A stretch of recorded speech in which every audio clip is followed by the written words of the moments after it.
అవతల నలుగురు నవ్వుకోడు నవ్వా? ఎవరు చెప్పాడు దీన్ని? దాన్ని నవ్వనరు, దాన్ని హాస్యమనరు, అది అపహాస్యం అంది బైబుల్. ఎవరు చెప్పాడు దాన్ని నవ్వని? ఒకని ఏడిపించి, ఒకని మీద డబుల్ మీనింగ్ డైలాగులు వేసి, ఒకని తన్ని, ఒకని గుత్తి, ఒకని కొట్టి, అలాంటి తెంగర స్కిట్లన్నీ వేస్తే మీరు నవ్వుతున్నారంటే మీ బుద్ధులు కూడా అవే. సొలొమోను చూశాడట, ఈ ప్రపంచానికి నవ్వు అంటే ఏంటో తెలియదు. ఒకని ఏడిపించి నవ్వడం అది నవ్వు కాదు, అది రాక్షసి తత్వం.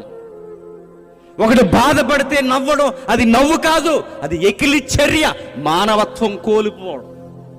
సొలొమోను అన్నాడు, అసలు నవ్వు అంటే ఎవరికీ తెలియదు. మీరు చూడండి, ఆ యూట్యూబ్లోకి, ఫేస్బుక్లోకి మీరు ఎక్కడికి వెళ్ళి ఫన్నీ వీడియోస్ అని తీయండి.